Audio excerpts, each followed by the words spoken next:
Assalamualaikum warahmatullahi wabarakatuh. Kita ketemu lagi di my channel Kamu ST. Buat kalian yang mau belajar, tetap stay dan ikuti terus channel ini. Jangan lupa like, subscribe, comment, and share ya, supaya channel ini terus berkembang dan selalu produktif. Selamat menyaksikan. Assalamualaikum warahmatullahi wabarakatuh. Ini saya diberi kesempatan untuk menyampaikan materi penulisan karya ilmiah bagi guru. Saya nanti akan sharing beberapa hal yang nampaknya cocok untuk Bapak Ibu guru ini nanti, karena yang saya acu adalah terkait permen yang khusus untuk guru. Nah, nanti Pak Handaru ini nampaknya akan fokus ke jurnal ya. Kalau jurnal ya bisa untuk guru, bisa untuk siapa saja. Tapi saya mau mengenalkan alamat saya yang online ada di sini, Bapak Ibu. Itu ada kanal YouTube saya. Jadi walaupun saya bukan YouTuber profesional, tapi ya dikit-dikit punyalah video yang saya taruh di situ. Baik Bapak Ibu, beberapa hal yang akan saya sampaikan diantaranya adalah mulai dari pengertian dasar penulisan ilmiah itu, kemudian tujuannya apa, kemudian karakteristik penulisan ilmiah itu seperti apa. Ini sifatnya mendasar ya Bapak Ibu. Kemudian baru saya masuk menjurus ke permen, PAN dan RB, menjadi acuan Bapak Ibu guru ketika mau mengajukan naik jabatan atau naik pangkat gitu ya, angka kredit itu. Nah, di sana juga disebutkan ada 10 jenis karya ilmiah bagi guru. Nah, nanti saya singgung panduannya. Kemudian tahapan penulisan ilmiah secara umum ya, karena nanti Pak Handaru akan menjelaskan secara detailnya gitu ya. Kemudian tips penulisan ilmiah ini juga secara umum. Itu Bapak Ibu kira-kira yang mau saya sampaikan sharing kali ini.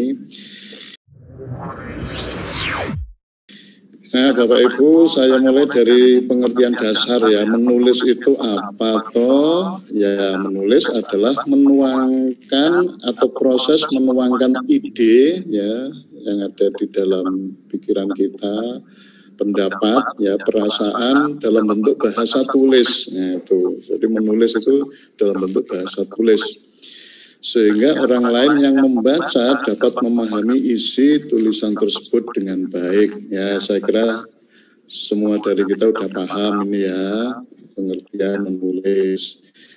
Nah, kemudian kok ada terkait dengan penulisan ilmiah, apa itu? Ya, penulisan itu ada macam-macam tekniknya Bapak Ibu. Penulisan ilmiah itu adalah hanya salah satu saja dari bentuk teknik penulisan yang dirancang untuk mengkomunikasikan informasi ilmiah. Nah, ini informasi ilmiah kepada orang lain. Ya. Jadi bukan informasi sembarangan. Jadi kalau menulis, katakanlah kita menulis di Facebook, di IG, dan sebagainya, itu kan belum tentu ilmiah. Tapi yang namanya penulisan ilmiah, ini informasinya harus ilmiah. Pada orang lain, ya itu bisa dalam bentuk ya di jurnal tertulis, atau mungkin juga disampaikan dalam forum ilmiah, seminar, dan sebagainya.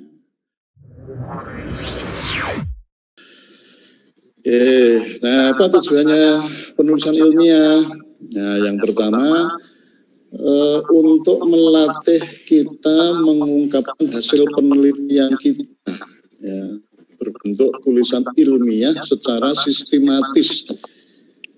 Nih, jadi kita dilatih bagaimana hasil penelitian kita, hasil kajian kita ditulis secara sistematis. Ya.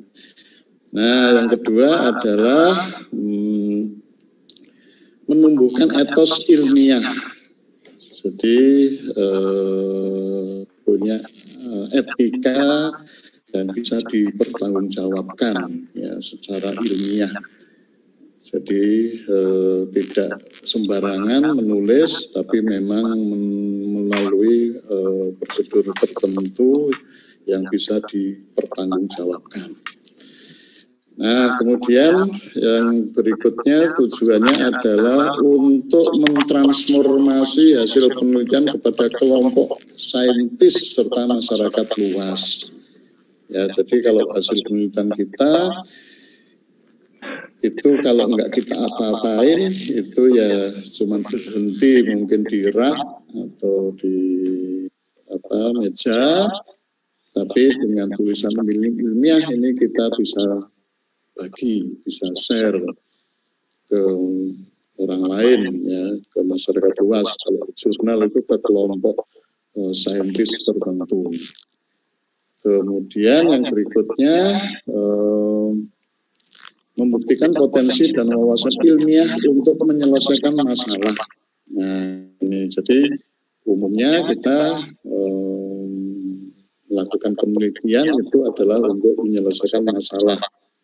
Ya, ada problem, ada masalah, nah solusinya adalah seperti ini. Macam-macam permasalahannya ya. Kalau kita para guru ya tanyakan permasalahan pendidikan, pembelajaran di sekolah dan sebagainya. Kemudian yang berikutnya melatih menggabungkan berbagai data dan sumber bacaan.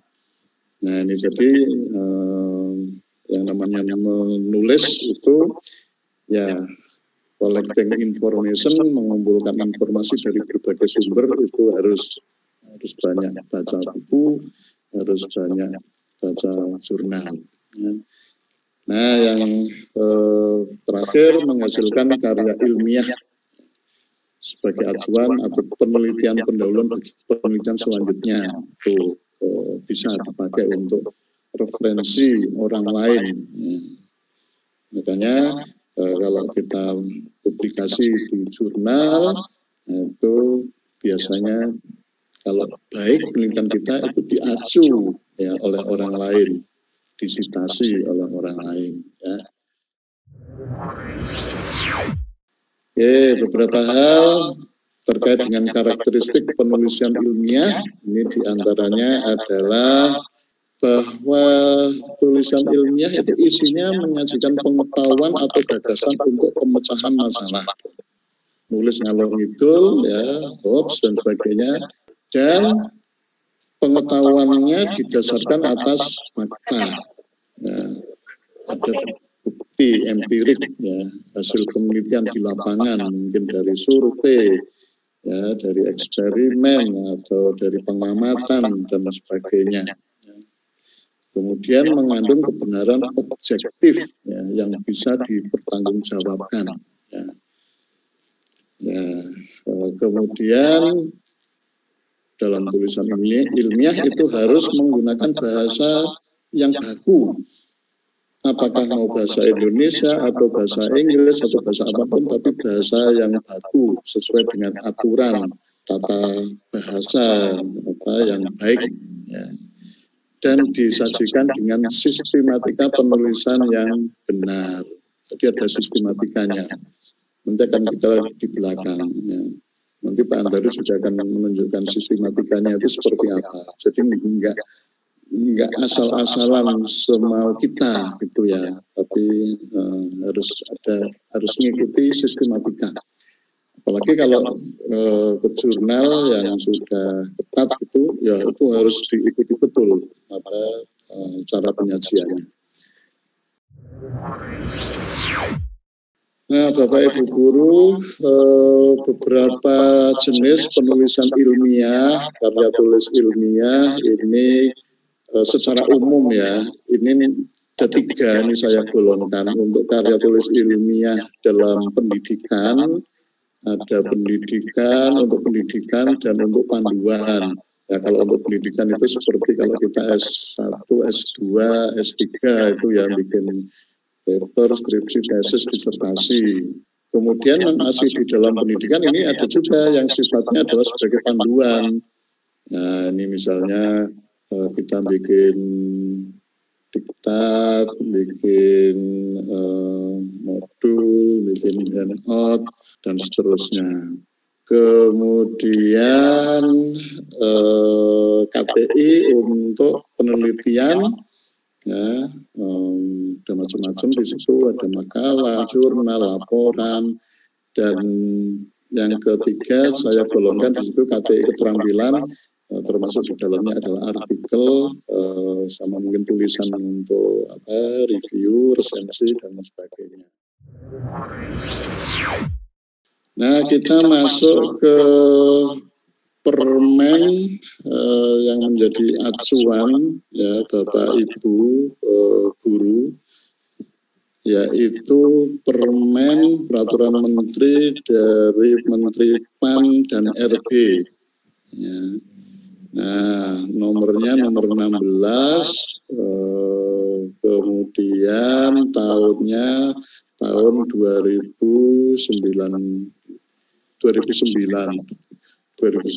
ya. Tapi ini yang termasuk yang paling yang terbaru ya Pak Bu. Karena aturan sebelumnya itu tahun 1993. Nah, ini yang baru. Yaitu tentangnya jabatan fungsional guru dan angka kreditnya. Saya kira kalau Bapak Ibu guru sudah sering melihat ini, sudah hafal bahkan ya. Nah, di sana beda kalau yang lama, kalau yang ini itu publikasi ilmiah itu wajib ya bagi Bapak Ibu guru ya, yang mau naik ke 3C ke atas, ya, 3C, 3D, 4A dan seterusnya. Kalau yang aturan lama itu kan kalau mau mengusulkan ke 4A, nah, tapi kalau sekarang 4C, nah itu sebagai wujud dari yang namanya pengembangan keprofesian berkelanjutan atau istilahnya PKB ya Bapak Ibu ya, tapi bukan nama partai itu ya PKB ya, karena kalau menaikkan, kalau usulan jabatan kalau di guru itu kan ada KUM ya, KUM A, B, C, dan D gitu ya. Kalau dosen sampai E, ya, kalau guru A, B, C, D.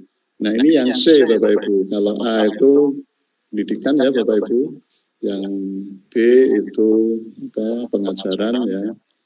Nah kemudian yang C ini pengembangan keprofesian berkelanjutan. Nah itu di sana meliputi 3 pengembangan diri, ya seperti mengikuti pelatihan dan sebagainya. Nah yang kedua adalah publikasi ilmiah, ini yang akan kita bahas sekarang, publikasi ilmiah. Ya, jadi itu merupakan salah satu bentuk atau wujud dari PKB itu tadi. Di samping yang ketiga ini ada karya inovatif. Ya. Nah, ini Bapak Ibu ringkasan dari yang publikasi ilmiah tadi yang dijelaskan di permen tersebut ya. Jadi di permen tersebut publikasi ilmiah itu dibagi menjadi 3 ya Bapak Ibu. Yang pertama adalah presentasi pada forum ilmiah. Ya, yang ini, ya, yang ini. Oke. Nah, ini dalam buku panduannya di permen ini, ya, ini dibagi atas 10, ya, 10. Nah, yang presentasi itu yang nomor 1 ini, presentasi di forum ilmiah. Ya. Nah, kemudian yang kedua, Bapak Ibu ini ya, melaksanakan publikasi ilmiah, hasil penelitian, atau gagasan ilmu. Ya, publikasi ilmiah itu tidak harus hasil penelitian, tapi bisa juga dari gagasan ilmu atau kajian gitu ya, kajian. Nah ini bentuk publikasinya adalah ini yang nomor 2 ya, nomor 2 ini hasil penelitian. Kemudian nanti di bawah akan saya jelaskan detailnya, panduannya seperti apa. Ini poin-poin dulu. Kemudian yang ketiga tinjauan ilmiah. Ya. Ini ya seperti karya ilmiah tapi yang bukan dari penelitian, ya Bapak Ibu. Kemudian yang keempat itu tulisan ilmiah populer. Ya itu ya yang di media massa, di koran dan sebagainya, kan ada ya ilmiah populer. Kemudian yang kelima artikel ilmiah, jurnal ya misalnya Bapak Ibu ya.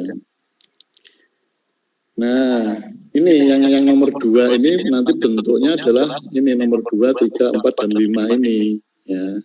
Nah ini oke, ini sampai nomor 5 ini. Nah sekarang yang nomor 3 ini adalah guru melaksanakan publikasi buku, teks pelajaran atau buku pengayaan dan atau pedoman guru. Nah ini adalah diwujudkan dalam nomor 6, buku pelajaran, ya buku untuk anak didik kita ya, yang dipakai untuk pembelajaran. Ya. Kemudian modul diktat ini juga bisa ya. Ya sama-sama karya tulis untuk pembelajaran tapi agak sedikit beda ya, modul nanti di bawah. Kemudian buku untuk bidang pendidikan ya secara umum ya, untuk dipakai siapa aja. Tapi materinya ya terkait dengan konten pendidikan bidang kita ya. Artinya kalau kita katakanlah guru matematika, keahlian kita ngajar matematika, ya maka kita membuat buku terkait dengan matematika. Itu nanti yang akan diakui ya menjadi KUM untuk poin ini ya, untuk poin ini ya. Oke, kemudian yang ke-9 adalah karya terjemahan ya dari buku luar negeri yang bagus ya, yang mungkin banyak dipakai oleh anak didik kita, itu kita terjemahkan. Kemudian buku pedoman guru ini juga dimungkinkan kita mungkin punya pengalaman best practice untuk suatu bidang tertentu gitu ya. Nah kita bikin buku pedomannya untuk dipakai guru. Nah itu adalah 10 jenis publikasi ilmiah yang diamanatkan ya di permen ini. Nah oke, sekarang kita lihat panduannya per poin itu tadi ya, dari 10 jenis publikasi itu sesuai dengan permen. Ya ini saya ambilkan dari buku panduan ini kenaikan jabatan ya Bapak Ibu untuk guru ini ya. Jadi yang pertama presentasi pada forum ilmiah. Jadi kita bikin makalah terus kita sampaikan pada seminar, workshop, lokakarya ya. Ya kalau sekarang webinar kayak gini nih ya. Tapi memang isi masalah makalahnya memang sesuai dengan tupoksi kita ya Bapak Ibu, tupoksi tugas pokok dan fungsi kita. Itu tadi, kalau saya guru matematika, ya materinya ya terkait dengan bidang pokok kita. Oke, nah ini kerangka isi makalah tinjauan ilmiah itu tadi. Maksudnya adalah presentasi itu tadi ya Bapak Ibu.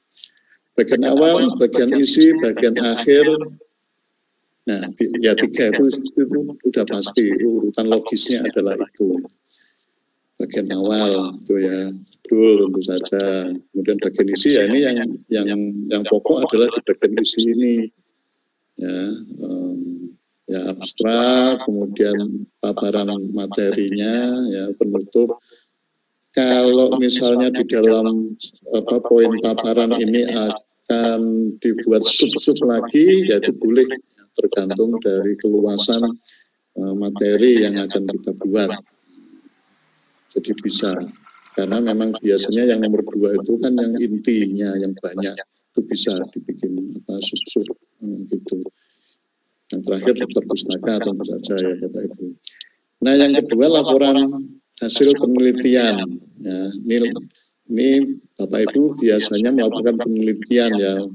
Biasanya yang lazim itu PTK ya, penelitian tindakan kelas. Ya baik guru maupun kepala sekolah di bidang kita ya, bidang pendidikan ya tentu saja. Dilaksanakan di sekolah utamanya dan sesuai dengan tugas pokok kita. Nah ini kerangka isinya lazimnya ya laporan PTK itu seperti ini ya Bapak Ibu. Bagian awal ya, yang bagian depan sebelum masuk ke isi itu bagian awal, atau kalau biasanya preliminary, mulai dari cover, kemudian ada lembar persetujuan, biasanya kepala sekolah ya persetujuannya, kemudian kata pengantar, biasanya kata pengantar isinya ucapan terima kasih gitu ya. Kemudian daftar isi, kemudian daftar tabel, daftar gambar, biasanya ada tabel, ada gambar, serta daftar lampiran, terus abstrak. So, itu yang pokok. Nah, terus baru masuk ke yang isi, ya ada babnya itu biasanya Bapak Ibu. Ada bab 1 tentang pendahuluan ya. Ya, ini nampaknya juga sudah lazim ya Bapak Ibu, latar belakang masalah, rumusan masalah, mungkin ada identifikasi masalah, ada tujuan, manfaat dan seterusnya. Kira-kira bab 1 itu adalah itu. Kemudian bab 2 terkait dengan kajian teori, kajian pustaka, tinggian pustaka. Kemudian bab 3 metode penelitian. Kemudian bab 4 ini hasil Bapak Ibu, hasil. Nah, biasanya hasil penelitian ada diskusinya juga di situ ya. Kemudian yang terakhir adalah bab 5 simpulan dan syarat-syarat. Nah, serta yang bagian penunjang ya daftar pustaka, lampiran-lampiran ya, instrumennya seperti apa, mungkin surat izin dan sebagainya kalau ada, itu masuk ke situ. Ya. Oke, kemudian yang ketiga adalah makalah tinjauan ilmiah, karya tulis. Ini yang non penelitian ya Bapak Ibu, yang non penelitian. Jadi kita mengkaji suatu permasalahan dari pustaka, ada ide, gagasan, ada permasalahan, kita carikan solusinya. Nah itu bisa juga dibikin suatu makalah. Ya mungkin kita punya pengalaman yang baik di sekolah sebagai kepala sekolah atau mungkin sebagai guru atau sebagai instruktur dan sebagainya. Nah ini juga lazimnya hampir sama sih Bapak Ibu seperti tadi, cuman memang lazimnya metodenya. Kalau tadi di atas ada metode ya, karena kalau penelitian kan ada metodenya. Kalau ini biasanya itu metodenya nggak ada ya. Nah ini langsung pembahasan, ini yang bab ini adalah pembahasan. Kemudian simpulan itu ya biasa. Yang bagian awal itu sudah biasa. Oke, yang keempat tulisan ilmiah populer. Jadi ya populer tapi ilmiah, ilmiah tapi populer. Ya ini Bapak Ibu, populer itu artinya ya populer dibaca oleh, diusahakan mudah dipahami oleh orang banyak. Ya, makanya ini biasanya dipublikasikan di media massa, medianya orang banyak. media massa, ya, koran, majalah, dan sebagainya. Tetapi ilmiah, Bapak Ibu, ilmiah itu artinya apa yang kita sampaikan, kita sajikan itu memang fakta, ya, data apa adanya dari hasil kajian kita, atau bisa juga dari hasil penelitian kita yang kita tulis dalam bentuk ilmiah populer. Nah, kalau ini memang kerangkanya ini sesuai dengan persyaratan koran atau majalah yang bersangkutan, ya Bapak Ibu. Karena itu memang hak prerogatifnya dari si penerbit itu. Jadi katakanlah misalnya kita mau menulis artikel ilmiah populer di koran tertentu misalnya, maka harus kita cermati atau kali dan sebagainya itu biasanya sudah disebutkan, ya. Nah itu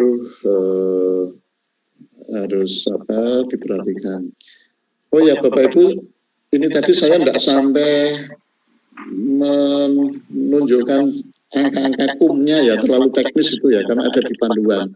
Karena beda-beda, ya, antar nomor 1 sampai 10 itu beda-beda, jumlah kumnya itu beda-beda. Ya. Saya tidak sampai ke sana, silakan nanti dilihat sendiri.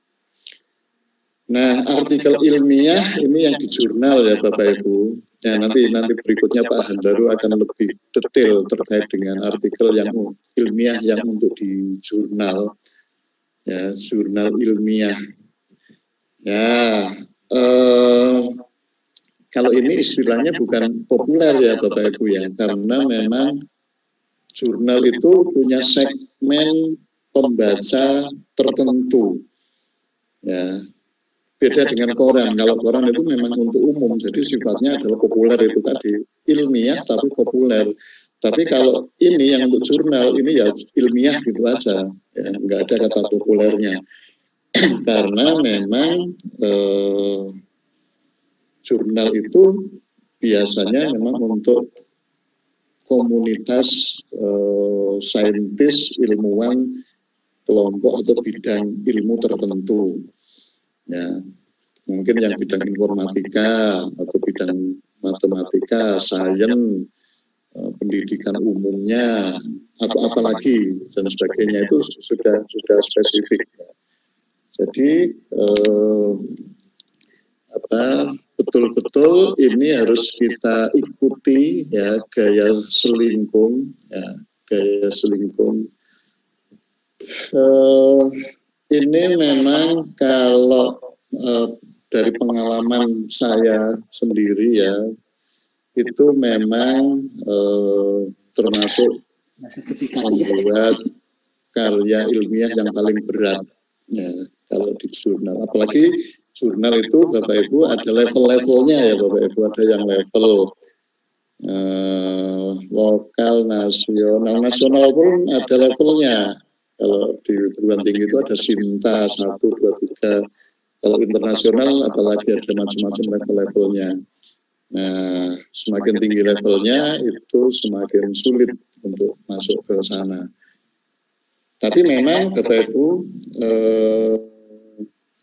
ya, angka kredit yang diperoleh dari ini itu memang tinggi, ya, memang tinggi, ya, karena memang sulit itu tadi. Nah, yang penting adalah diikuti gaya selingkung istilahnya itu, ya Bapak Ibu. Oh, gaya selingkung itu ya pola pattern yang harus diikuti oleh penulis dari redaksinya jurnal itu, dari pengelola jurnal itu seperti apa itu harus diikuti. Ini hanya kurang lebih aja, umumnya adalah seperti itu umumnya. Tapi enggak persis seperti itu. Yang jelas di mana-mana itu pasti, ya, bagian awal itu cover, ya, abstrak dan sebagainya. Itu yang berikutnya pasti pendahuluan dulu. Ya. Terus kajian pustaka. Mungkin ada jurnal yang minta pendahuluan dan kajian pustaka gabung jadi satu. Ya, monggo itu nanti harus diikuti jurnalnya mintanya seperti apa. Ya. Nah itu bisa juga dibikin sub-sub. Ya. Nah, kemudian hasil pembahasan dan sebagainya itu juga bisa dibikin sub-sub. Nah kesimpulan itu biasanya bagian akhir dari tulisan isi itu. Nah kemudian ada bagian penunjang daftar pustaka. Kalau ada istilahnya acknowledgement ya, ada ucapan terima kasih itu juga biasanya ada di jurnal itu. Nah, memang walaupun ini tadi saya katakan ini adalah yang paling sulit ya di antara yang lain-lain, tetapi memang harus dicoba ya, Bapak Ibu harus dicoba untuk membuat ini. Caranya mencoba adalah dimulai dari banyak membaca jurnal. Ketika kita mau bikin jurnal, ya harus banyak baca jurnal seperti apa jurnalnya itu. Yang keenam, buku pelajaran. Ya, jadi kita membuat buku yang isinya untuk anak didik kita, peserta didik kita. Ya biasanya kalau buku pelajaran ini nanti ya sampai kita terbitkan dan dapat ISBN ya Bapak Ibu. Ya karena syaratnya kalau bisa diakui angka kreditnya itu harus sampai di ISBN-nya itu. Ya lumayan tinggi juga punya itu. Kerangkanya ya sebenarnya buku itu kan isinya bab-bab gitu ya Bapak Ibu ya.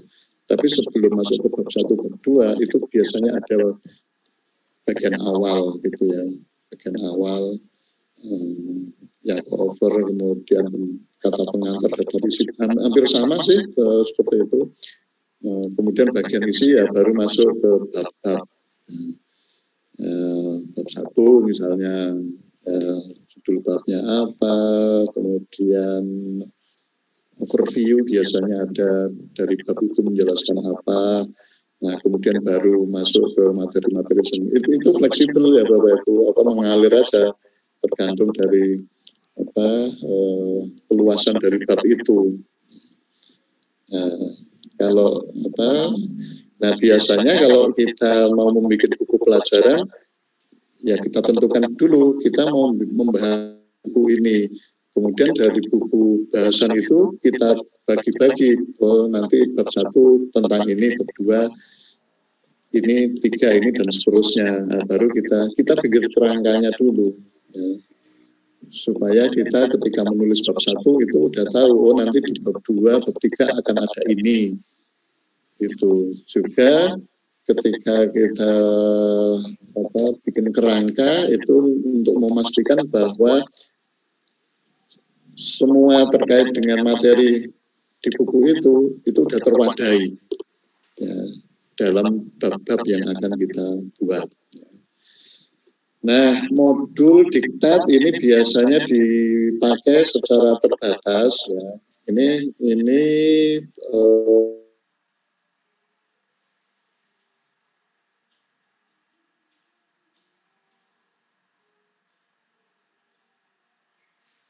untuk internal sekolah. Nah, ini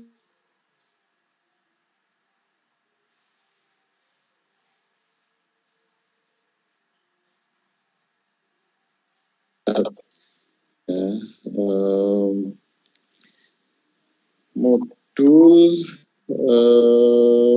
lebih spesifik sih kalau modul itu ya memang self instructed gitu.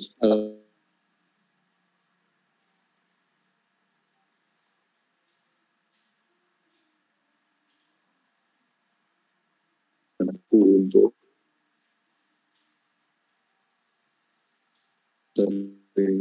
mendamping guru mengajar ya, biasanya untuk sudah belajar tambahan ya, diktat biasanya lebih arah pembelajaran mandiri. Di modul itu mungkin coba kita lihat apa yang ini. Oh ini modul ya. Jadi modul itu memang utamanya untuk belajar mandiri. Jadi penyajiannya memang dibuat sedemikian rupa sehingga siswa kalau belajar sendiri itu bisa mencapai tujuan pembelajaran tertentu dan sampai ketuntasan materi tertentu. Ya, ada petunjuknya, kemudian ada uraian materi, ada contoh-contoh soal, ya, ada evaluasi, dan biasanya juga ada kunci, ya, ada kunci. Karena memang untuk pembelajaran mandiri. Biasanya juga ada buku tambahan untuk pegangan guru. Ya, buku untuk modul untuk siswa, ada modul untuk guru. Kalau mau dibuat beda, itu bisa. Oke, Bapak Ibu, yang ke-8 buku dalam bidang pendidikan ini lebih umum ya Bapak Ibu. Kalau tadi yang nomor berapa tadi sebelumnya, 2 sebelum ini, itu kan buku untuk bidang untuk anak didik kita ya. Nah kalau ini buku dalam bidang pendidikan secara umum ya, tidak hanya untuk siswa kita ya, tetapi untuk umum ya. Ya ini tentu biasa dipakai, dipasarkan, mungkin bisa di toko-toko buku ya, karena dipakai oleh banyak orang gitu ya. Sehingga bermanfaatannya ini bisa lebih luas. Oke, ini ya kalau kerangkanya hampir sama sih ya kayak tadi. Terjemahan ini ya translate ya dari buku asing yang kita translatekan untuk bisa untuk keperluan anak didik kita, atau mungkin bisa kita proses, kita terbitkan untuk dipasarkan secara umum, itu juga boleh. Nah, pedoman guru ini ya mungkin di antara kita itu punya kemampuan pengalaman yang lebih terkait dengan best practice dalam bidang pelatihan, pengembangan kurikulum, evaluasi dan sebagainya. Itu bagus kalau bisa dibuat buku ya, buku untuk pedoman guru. Ya nanti pedoman guru itu ya maksudnya untuk guru, untuk kepala sekolah, untuk yang berkecimpung di sekolah itu. Kurang lebih sama. Nah itulah Bapak Ibu guru 10 publikasi ilmiah yang diamanatkan dari Permen 16 2009 tadi ya. Nah ini yang sering jadi keluhan Bapak Ibu guru, mengapa Bapak Ibu guru yang sudah pengalaman mengajukan usulan itu kan tentu tidak langsung bisa lolos ya Bapak Ibu. Maksudnya kita usulkan sekian, nanti banyak yang ditolaki, banyak yang dicoret dan sebagainya, di drop itu toh ya Bapak Ibu. Nah inilah landasan dalam menilai publikasi ilmiah. Nah singkatannya gampang aja Bapak Ibu, APIK. APIK. Jadi publikasi ilmiah kita itu harus asli. Ya. Asli, bukan contekan, bukan plagiasi ya, bukan punyanya orang lain ya. Kemudian P-nya perlu memang bermanfaat ya, ada manfaatnya, apakah untuk anak didik kita atau untuk para guru yang lain atau untuk masyarakat umum ya. Ilmiah, I-nya ilmiah itu berdasarkan fakta objektif ya, bisa dipertanggungjawabkan, atau kalau bahasa sekarangnya itu tidak hoax ya, tidak hoax, itu ilmiah. Kalau hoax itu enggak jelas sumbernya, tidak bisa dipertanggungjawabkan. Kemudian konsisten, dari ujung cover sampai belakang itu datanya itu enggak melah malih, istilahnya tidak kesana kemari, tapi konsisten. Konsistensi itu menunjukkan bahwa kita memang menguasai dan itu memang karya kita sendiri. Karena kadang-kadang kalau yang di depan bicara gini, yang tengah kok agak lain, belakang kok lain, bisa jadi itu memang bukan punya kita sendiri, hasil comot sana sini dan sebagainya. Nah, AP ini yang dipakai oleh teman-teman penilai karya ilmiah dalam usulan jabatan Bapak Ibu. Oke, Bapak Ibu, ini tahapan penulisan ilmiah. Ada 5 tahapan paling enggak. Yang pertama merancang, Bapak Ibu. Jadi kita sebelum jadi tulisan, siapa aja sebelum jadi tulisan, itu pastilah merancang dulu. Ya, rencana kita mau nulis apa, temanya apa, topiknya apa, masalah yang mau saya tulis itu apa. Nah, ini nanti pembacanya untuk siapa, apakah populer untuk umum atau untuk kalangan tertentu, ya. Terus kita bikin ruang lingkupnya dan kita bikin outline-nya, supaya tidak kemana-mana dan juga supaya itu semuanya masuk di topik tersebut. Bikin outline garis besar. Ya, ketika jadi outline garis besarnya, nah yang kedua adalah mengumpulkan informasi. Referensinya perlu jurnal-jurnal. Kalau memang itu hasil penelitian kita yang sudah kita lakukan, yaitu kita baca, atau dari tambahan jurnal yang lain. Instrumennya butuh apa, ya, kalau memang perlu survei, tambahan data-data yang lain itu dikumpulkan, yang relevan tentu saja ya Bapak Ibu. Baru kita menulis draft. Ya. Kalau yang pertama rancangan itu cuma outline aja, nah ini kita nulis draft, kita tuangkan ide kita. Jadi apa yang ada di pikiran kita tulis saja, nggak usah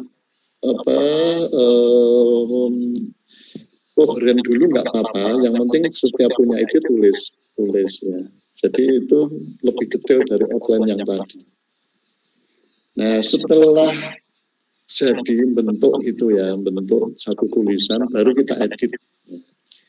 Kita edit itu ya kita baca ulang, ya kita sempurnakan tata bahasanya, tulisan, ada yang data yang kurang kita tambahi, data-data yang nggak lengkap kita tambahi, ejaannya, tata tulisnya, kesalahan dikit-dikit itu kita edit, baru kita publikasi, ya. Mungkin penerbit atau biasanya, atau mungkin ke koran itu tadi, atau mungkin kalau itu mungkin kita bikin lomba, ya kita kirim ke panitianya, atau mungkin kalau itu dibiayai oleh sponsor, ya kita kirim ke yang memberi biaya. Nah, yang terakhir Bapak Ibu, udah cukup lumayan ya ini tadi ya saya. Yang terakhir Bapak Ibu beberapa tips saja ini yang sering saya lakukan. Jadi tulisan ilmiah yang baik itu memang harus didasarkan pada riset question yang baik, ya, pertanyaan penelitian yang baik, permasalahan yang memang betul-betul ingin diselesaikan. Ya. Apalagi kalau yang ilmiah populer itu harus yang update, yang terkini. Ya, untuk bisa diterima di koran itu misalnya ya masalah-masalah yang sekarang ini itu kita buat tulisannya. Ringkas, padat ya Bapak Ibu, tidak perlu panjang lebar. Kita membuat tulisan ilmiah, karya ilmiah itu bukan membuat novel atau bukan membuat roman atau cerita, cerbung dan sebagainya, enggak, tapi harus singkat, ringkas, ya padat. Pastikan kalau kita membuat abstrak itu berisi informasi-informasi yang penting, ya, semua informasi yang penting ada di situ. Yang nggak penting nggak usah. Ya, tapi yang penting jangan sampai ada yang ketinggalan. ya, yang penting. Ya. Nah, biasanya abstrak itu ya ada tujuannya, kemudian ada metodenya, ada hasilnya, itu biasanya seperti itu. Tinjauan pustaka itu biasanya jangan terlalu berlebihan, ya, komprehensif secukupnya, ya, itu yang pas, yang tepat. Tapi ketika itu udah terlalu banyak, terlalu berlebihan, itu enggak bagus, itu enggak baik, ya, karena kita bukan parade pustaka, tapi memang mengkaji pustaka yang relevan, ya, yang relevan. Jadi ya sesuatu yang berlebihan itu enggak baik. Penggunaan angka yang berlebihan itu juga dihindari, ya. Kalau katakanlah 10 halaman itu, katakanlah 3 halaman isinya cuma angka-angka tok, itu kurang bagus, ya. Harus ada interpretasinya, ya, narasinya dan sebagainya. Nah, seringnya kita tidak menunjukkan apa kelemahan studi kita, kajian kita. Tunjukkan di situ apa kelemahan kita. Dan yang terakhir, jangan sampai apa yang kita kirim itu masih ada kesalahan, ya, apalagi yang kecil-kecil itu kesalahan tipe, ya, huruf, ejaan dan sebagainya, itu jangan sampai terjadi. Jadi harus diulang lagi membaca dengan teliti. Syukur kita minta orang lain untuk membaca ulang karya kita, ya, itu akan lebih baik. Saya kira itu, Bapak Ibu. Terima kasih atas perhatiannya. Nanti kalau ada pertanyaan, monggo silakan. Saya akhiri sampai di sini. Assalamualaikum warahmatullahi wabarakatuh.